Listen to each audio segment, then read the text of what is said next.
Don't make it gross. Kitty, kitty, kitty. Hi. Hello. Hi, wanna come say hi? Wanna come sit up here?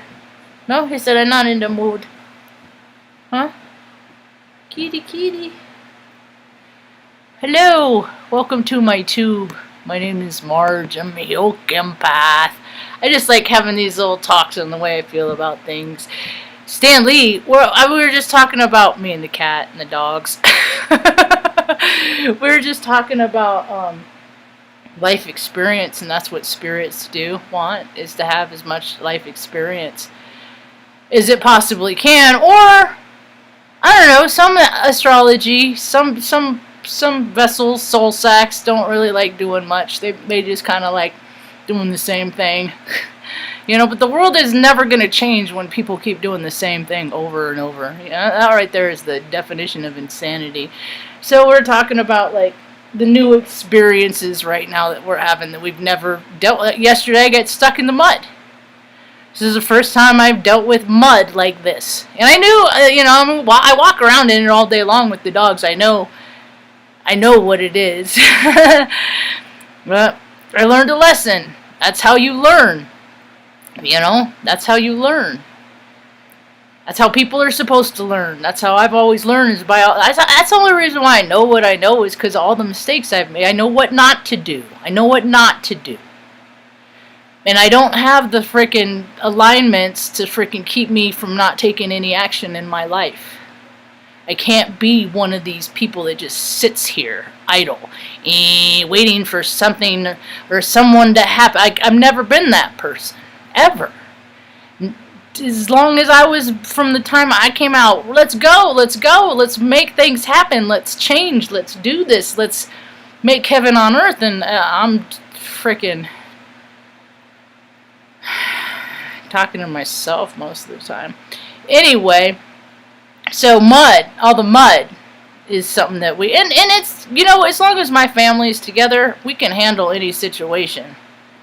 You know, as long as we're not freaking out in the elements and we got food, and, you know, we don't need much. So many people need so much to be satisfied in life. Everything has to be just right, and everything has to smell just right, and everything has to be, and it's just like, dude, no, life ain't like that. How do people get to set a life like that up for themselves?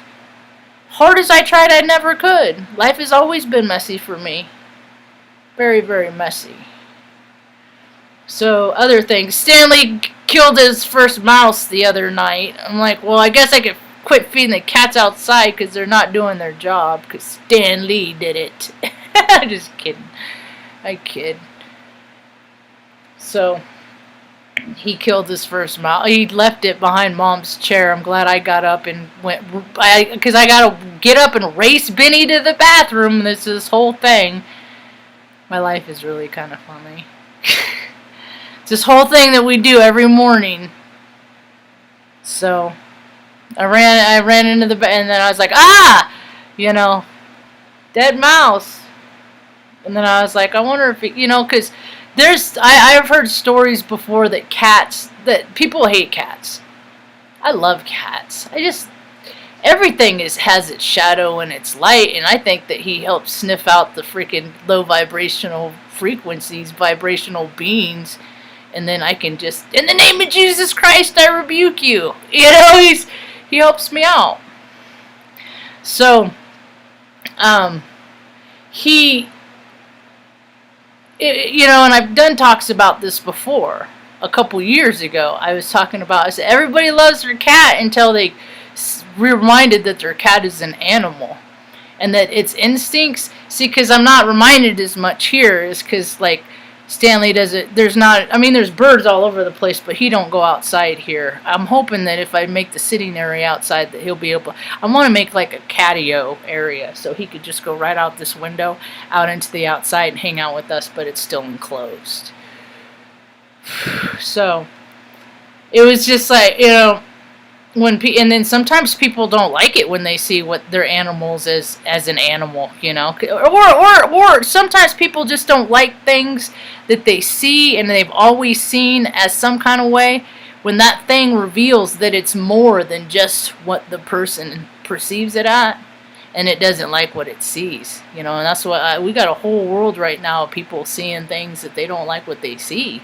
They don't like to see the people for who they are right now, because people are fucking, they're dirty and they're messy and they're gross. And a lot of times people wrap that dirty, messy, gross in a nice little fucking pretty bow, and they frickin' spray frickin' bullshit juice on it, and they you know.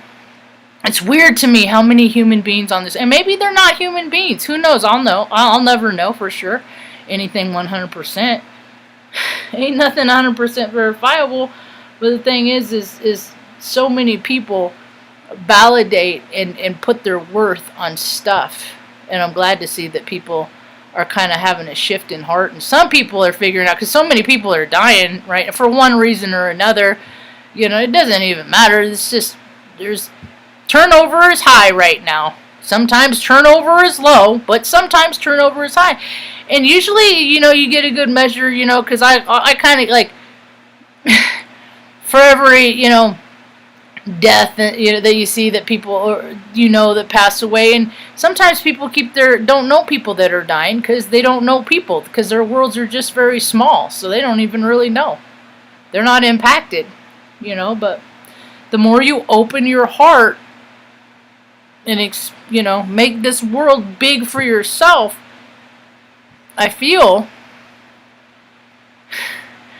like, you know, that's why I was, one of the reasons why I was free to leave Omaha is because I was just like, you know, all these people, because people I started caring about started dying, you know. And I'm like, and I never get to be in the room to say goodbye, because I'm not family, you know. And I just like, well, why do I live here if I'm not freaking close enough to, you know, why? Because it was Omaha, Nebraska.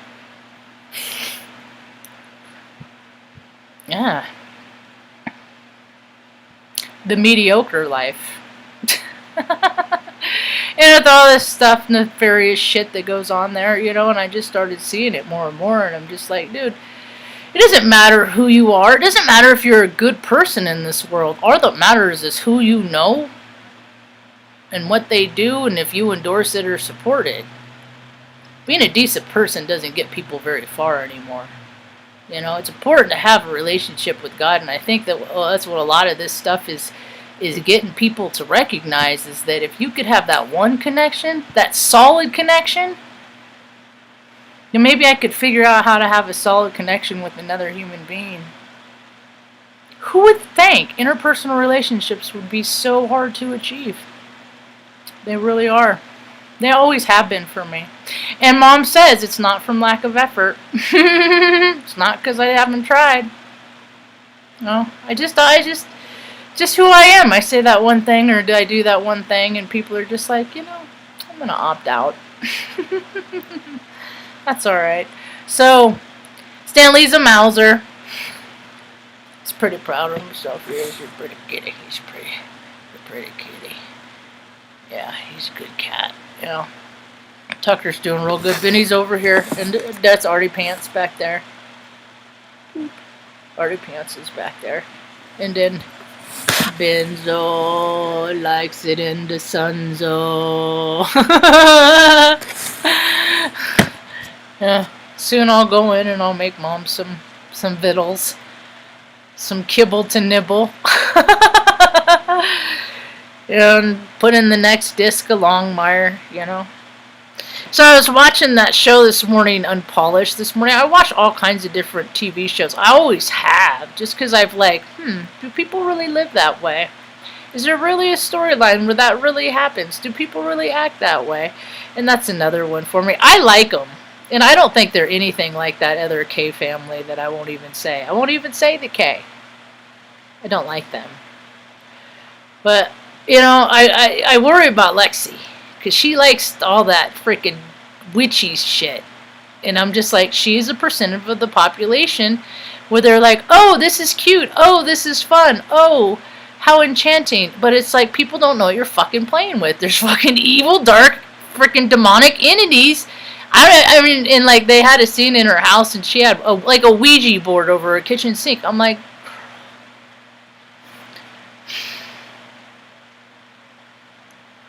I hope you figure it out. I hope you get the eyes to see. I think about, and then I was like, and then I started going, because they lost their father, Mike, the big guy. And he didn't never took care of himself. I mean, it's cool that they got as many years with him as they did. He wasn't a physically fit man, and you know, they don't diet and exercise, stuff like that. They're all, when you don't do those things, your life oftentimes is cut short. Sometimes, but I don't know, it depends on whatever. It's everybody's life. Everybody has their own path, you know, because sometimes the avid runner has whatever. But so now it's what people's priorities are. They had like 4 or 5 moving trucks, and I think 3 were just because of the Brea's clothes. And every time I just think about people in tent cities. I just think about how people don't have places to live all over the place, and people are going through, you know, and just how there's like this balance. There's this balance of people living in it's like the world is calibrating to me. Because I think, I am hard telling, but I think maybe the loss of their father. See, I lost my parents a long time ago. I was born an orphan with parents. I have a completely absentee father, and that's fine by me. I have had a relationship with him, and it was a good relationship. It's always contingent if I'm making the effort, and I get fucking sick of making the effort, so I quit making effort. And then I end up freaking hundreds of miles from anybody I've ever known to keep my family together. Because hard as I tried to find a place in California to get closer to my family, I couldn't do it. I fucking failed. I couldn't manifest it. I'm a loser. I'm a shitty manifester. You know? So don't do what I do. That's why I tell people all of my life. Because I'm like, you know, there's a lot of rewards in me taking care of Mom. There's a lot of stuff that I struggle with, and it's my struggle. And I think that other people can relate to that. But the whole world in its entirety isn't made for everybody. And that's what people are figuring out. The whole world isn't for everybody. That's why I think it's really important that wherever you live, make that little part of the world as comfortable and as friendly as you possibly can. That's what I think is going to help start healing stuff, you know. But people don't want to bother. People don't want to be, you know, people just want to go through their lives. And I'm just like, dude, we're going to keep getting the same if people don't start going into the shadow with all the freaking people that are hurt. Because they're the ones that are creating all this stuff. They're the one that's perpetuating all this darkness and shadows. Because hurt people. I fight. Sometimes I fight trying to just not become an angry person. I don't want to be mad. I don't want to be angry about stupid shit. I don't want to rage. I don't want to lose my temper. I don't want to do any of this stuff. And I'm sure that there's a lot of people out there that when they get upset about stuff that they don't want to either. So when people start figuring out that there are healthier ways, different alternatives that people could do, my eyes are really sensitive. I wish I had my glasses because it's freaking bright. Some days they just freaking, it feels good to just lay in the sun and let the sun soak through on my eyes. But anyway. I forgot what I was talking about. My train of thought just derailed. Oh, positive outlets. Meditating. Meditating is huge. You know, That's a tell for me. That's how when I listen to people and all their, I can listen to their talks, their astrology reports, their experience, their strength, all their life stories. And when I'm listening, how often are you meditating? How often are you connecting with God, source, creator, whatever? And a lot of people I hear, oh, I need to do it more. I understand that sometimes the energies are not conducive to meditate state. Like today, I don't know if I will, because for me, this is for me, when the veil is oh so thin, because you don't know what's going to cross over. And yeah, I can do my setting of my intentions and put my orb of white light around, do all that stuff, but still, it's just easier to stay out of a problem than get out of a problem. Yeah, this world is changing. It has not. It is so. It is. I was thinking about it. I'm like, dude, I had to move 4 states over because nobody would let me live with my mom and I couldn't find. And then I found this. I was blessed, really, because this lady was in a desperate way just to find someone to pay the rent every month. That's all she could say. Just pay the. I just and she had to went through. It was really kind of the reciprocal. I'm gonna tell this story because her tenants were like junkies. They were junkies. They were like meth head, and they were related, like did whatever, like somehow. And so they were, and they didn't give a shit, and they didn't take care of the kids. Were filthy, and they wouldn't let her in the house, and just all this. Like I saw pictures of the condition of what she cleaned it up from, and then it was perfect for us because the freaking carpet, the only part in the house that has carpet, has rug, and it's trash. So I don't ever have to worry about like the dog's throwing up or whatever on having an accident or something, because we'll just replace the carpet one day anyway. So I mean, the place was just in she put a lot of work into it, right? And I'm just like, dude, I just need a place to freaking let my body heal, because being that much stress isn't fucking cool for anybody. I mean, there were times I was like, man, we're going to go live in a fifth wheel, Ma. It's just like, I was just like, I don't know what to do. And I just kept praying and praying and praying and praying. And just everywhere I went, I mean, it was weird. You can't get, and like Northern California is ruined. It's just that place, man. And it's like, it's the fucking armpit of California, so I don't know why why any place I mean, a lot of these properties, it's like the mortgage is already paid off, but still you want 3 times what your mortgage was, but the debt's already been paid. So that's just all money in your pocket. It's just greed. It's all greed. It's all greed. But it worked out. It worked out like divinely, and I knew that Arizona was going to be a stepping stone. I knew that going into it. It says, whatever you agree to on this day, it is not going to last. And that was the agree that, okay, I'll stay with you, okay, and then,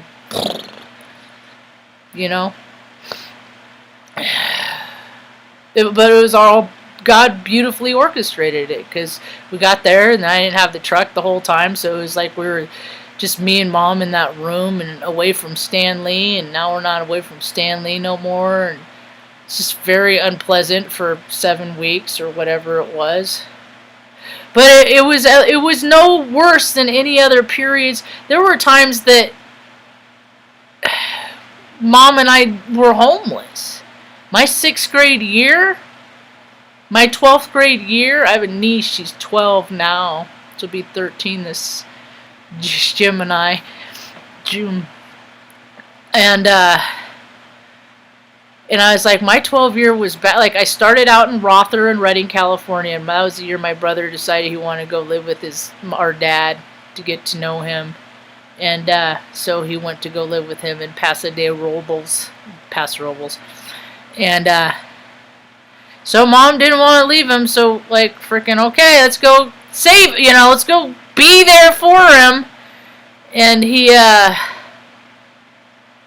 didn't want us there.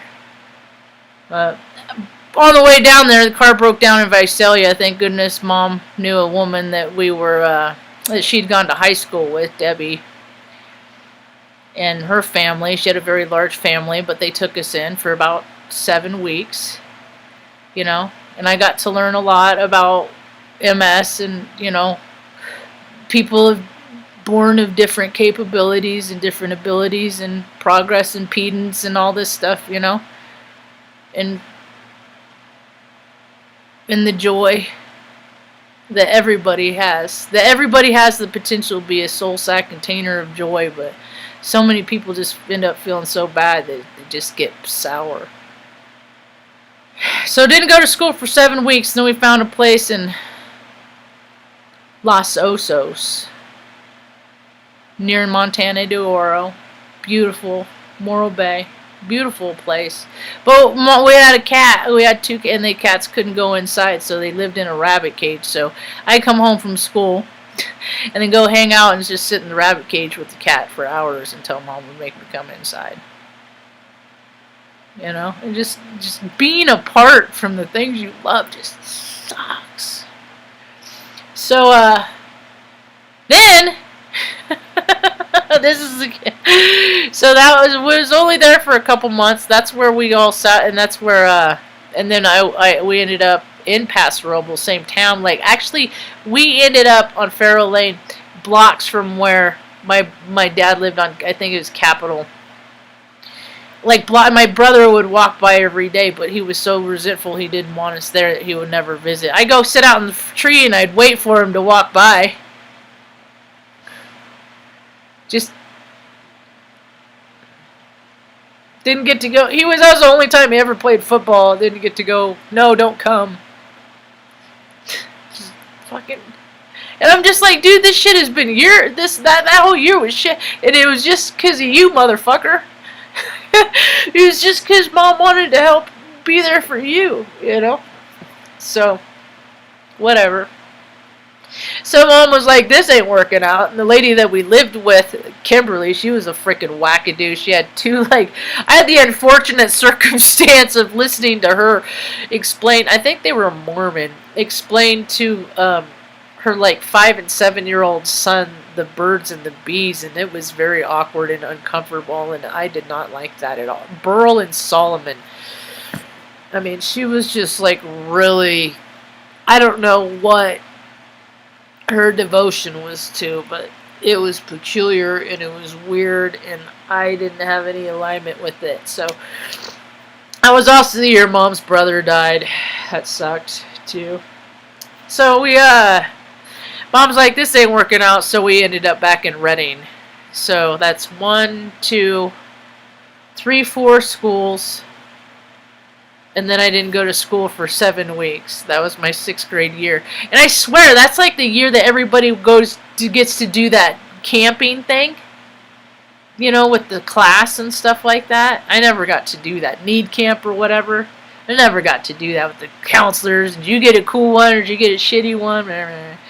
All that stuff. Because I always got there and they just did it, or we were they're gonna do it and we were moved.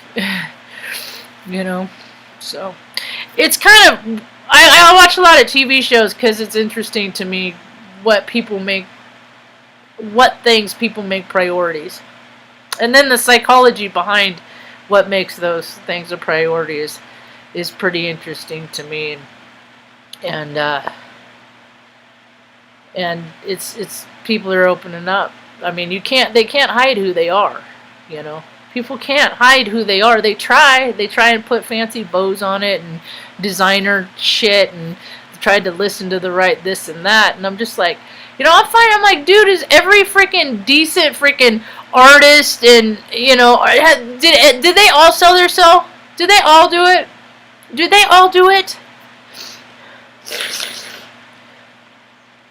It feels like they all did it. TJ's putting out some good work. It's supposed to snow tonight here. We're in that weird part between seasons. I don't know, this is my first time here. I mean, I got the ebb and the flows of the seasons when I was in Nebraska for 15 years. That sucked. Those winters, it's like fucking 7 months, 6 months, 7 months is fucking cold. That's just mean. That's freaking mean. Anyway, I need a haircut. I'm gonna buy some clippers and just do it myself. Just put it all on top in a ponytail and see if my friend will do the back where I can't see. So,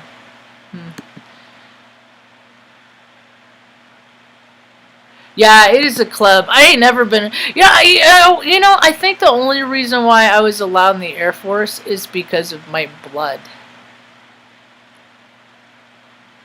Because I have cousins that were in Germany, or in the no, we're German, but I have cousins that were in. I think the whole time they're in the UK. I think that had to be an arranged marriage, because ain't nobody in the fucking right mind would marry him. Dude was a D-bag. He was a bully. And then you don't want to know what he was? He was a bully. Like, I remember he freaking he was bigger than my brother. He was a big football player, and he had years on my brother. I remember one time him holding him down and punching my brother in the stomach, like sitting on his arms, you know? And I'm like, that's a bitch move. You know what he turned out to be? An SP, military police. And then you know what he did when he was done in the UK? Went back to a Tascadero and freaking, I don't know if he's just another dumb fucking fat cop. Just another fat cop. People adore first responders and stuff like that. I'm like, why? A lot of them are really fucked up. A lot of them are really fucking messed up and have no business getting paid to torture people and to torment people. Like my cat probably did with that mouse, because evidently cats can smell fear. Some people sense it, and some people fucking get their rocks off when other people are scared. It like gets them all. They're fucking perverted, dude. There's so many perverted people in this world. It's scary. Dude, I was like, Mom, the dude that calls himself the president of this United States, his son was killed when he was 46th, and then the man becomes the 46th president. His wife and daughter were killed in a car accident, but that's okay because he ended up marrying his nanny. Because when he was his nanny, or when she was the nanny, she was underage. The dude's a fucking creep, dude. It is weird that a pervert. Well, I mean, and the last president, he wasn't no Jim, but you know what? I don't think my heart of hearts, just knowing my placements and his placements and knowing how things are about things and stuff like that. He said some stupid shit in his life, but you know, maybe the evidence is there. But I the secret handshake, the box, stuff like that. Just they're all. I never got that from DT, like I get it from that Boo Bowden guy. That dude's just a freaking creep, dude. Because he's one of the don't you know who I am guys. I know it. I know he's one. Look at him, dude. He's. It's like, dude, get a fucking walker. Dude. Actually, just retire, dude. How come there's no vetting? How come there's no psychological panels, backgrounds, for politicians? All you need is a poli-sci degree or a law degree. I worked at a law school, Creighton, a Jesuit. And I'm like, oh, that's how they do it. Oh, that's how they integrate the system. Oh, it is all a club. And that's the thing, is like, if I would have stayed in the Air Force, I probably would have been, I won awards and shit. I only did 6 years. I won awards. I didn't just flip off baby bitch Bush out the hangar door at the aid shop. I won awards. I don't test well. But I could memorize shit. But, and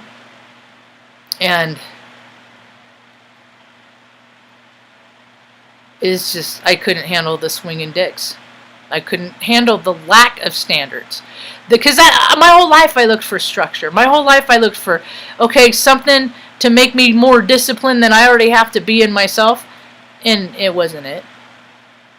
And then when I quickly saw that it was just all smoke and mirrors and a pony show. And I was like, this is, okay, I'll give you my 6 years for my bachelor's of science degree in business information systems that might as well be toilet paper at this point because I'm mom's caregiver. And I don't get paid for that. I don't get paid to, you know. I don't even, and see, you know what the thing of it is I don't even want to go through the process to maybe even potentially have that be an option. I'm like, why the fuck can't people recognize me for who and what I am and help me find other means to fill the gaps of the income that I don't have? Because I see enough tool bags out there, fucking tools, every other shit that people watch is just like, dude, no wonder this whole I thought Texas looked like the shape of a toilet, but this whole world is flushing because people are fucking egomaniacal and they care more about shit than other people. Yeah. Some people are having a change of heart, so that's good. You know, and the reality of it is maybe we'll be on this rock freaking 70 years, maybe we'll be on it 80 years. Who knows? Who knows? I don't know what my mom's lifespan on her family side is. Both of my father's parents were 86 at 86. They didn't die, you know. I just want to die happy. That's all I want to do in life. I just want to not get mad. That's like my whole goal in life, is just to not let the world, you know. And that ain't easy to do. Because I was also, you know, I was 13. How old was I? 14 when I read the sheriff report about myself being a 10-month-old baby penetrated by an adult male. But that doesn't happen. You know, it's just like I listen to these people talk about love and light. I'm like, what the fuck is the worst thing you've ever been through? What have you had to heal through, healer? You know? Some of these people are just like, the depth of their understanding is very shallow, and I'm like, you got no fucking business trying to fucking heal people.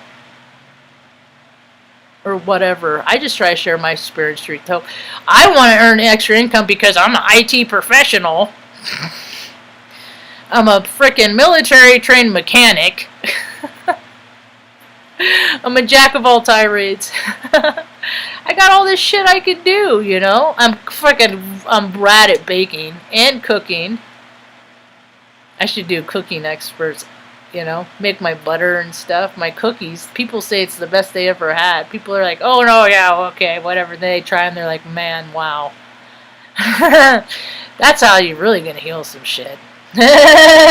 So, anyway, I just wanted to come on in the spirit of continuity because I got nothing fucking else to do. I'm gonna go out and pick up dog poop today because most of the snow's gone. I want to freaking pick some up, you know, for if it snows again. Plus, I get excited for wanting to get the yard in order. See, I always had yards and stuff.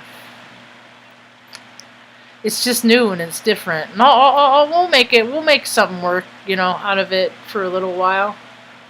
I just need a place to put my sunning chair, man. I just want to lay in the sun and freaking the dogs want to lay in the sun, you know.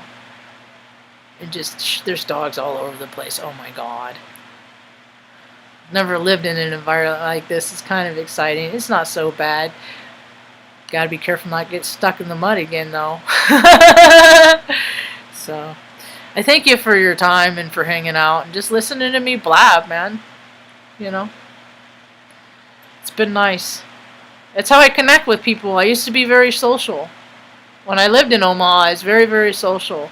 I was thinking about that. I was talking to a friend of mine last night that I haven't talked to in quite some time, and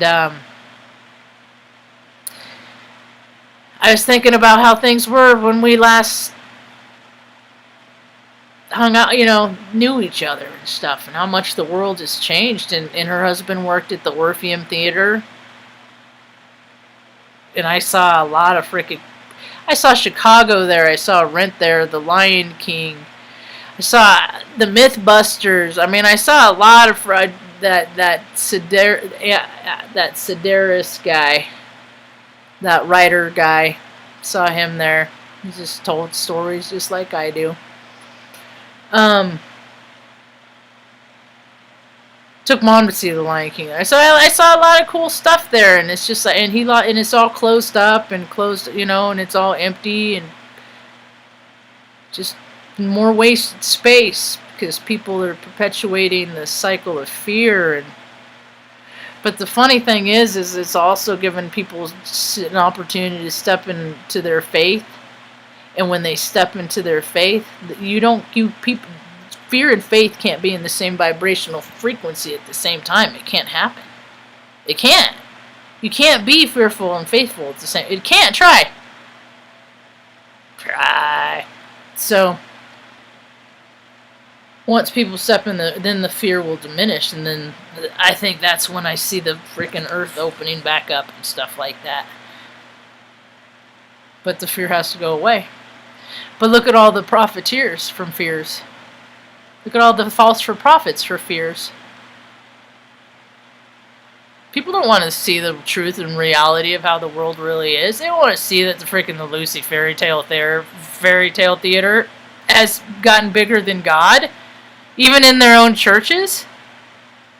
Because people have to there's got to be some sort of accountability in that. People got to take their part in it someplace, and people don't want to do that. So I do, clearing up the wreckage of my past, And there's people out there that I'm sure that would agree with you that I haven't done enough to do my part to make them feel good in their place in this world. And to them, I say, fuck yeah.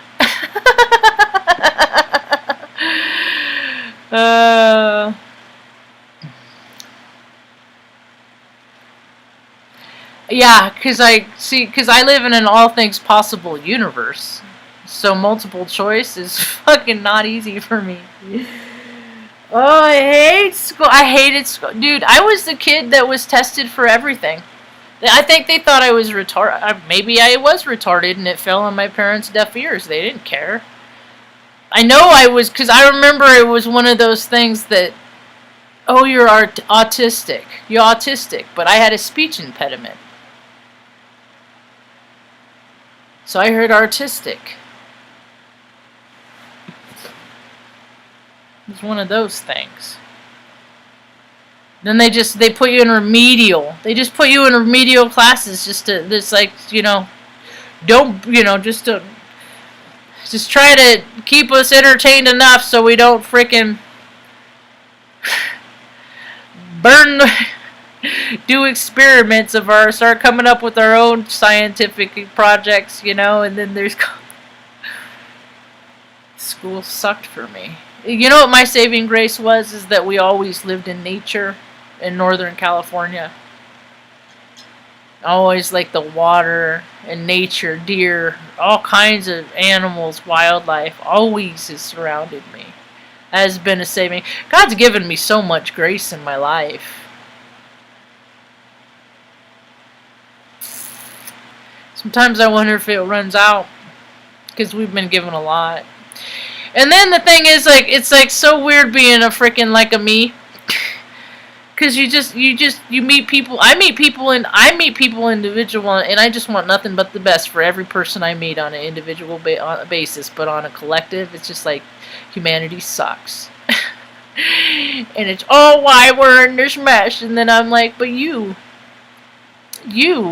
I did a talk years back called Algorithm of the Cave. It's pretty cool. You should check it out.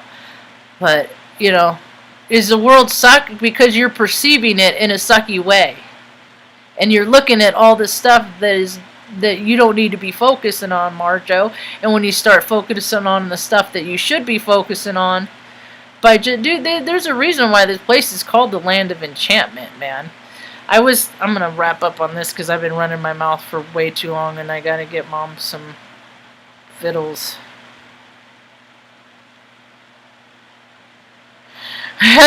Zach just went live.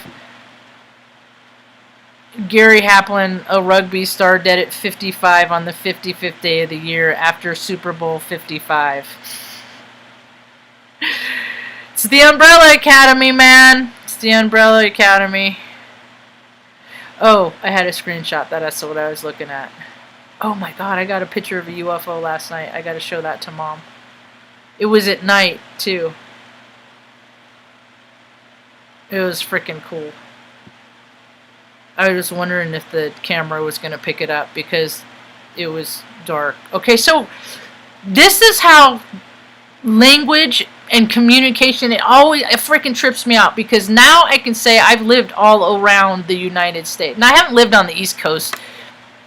Maybe I'll visit one day, but it ain't really my vibe. I mean, it's not this because I think I was one of those that lost, freaking perished in Atlantis, so that whole makes me nervous. I got very rational fears of, yeah, anyway. But in different places, people refer to the same thing with different words. Like soda, stuff like that, depending on where people live. So it's just like, styles of houses, stuff like that. And so it's been kind of I always got to ask people, well, how do you mean it? Things like that. And here's an example. And they do this with words throughout the whole English freaking vocabulary. It's a trip. Just the word enchantment. Because I always understood it to be like, ooh, like a love spell. Like, and that, to me, is fucked up because you don't mess with people's free will. You don't do that.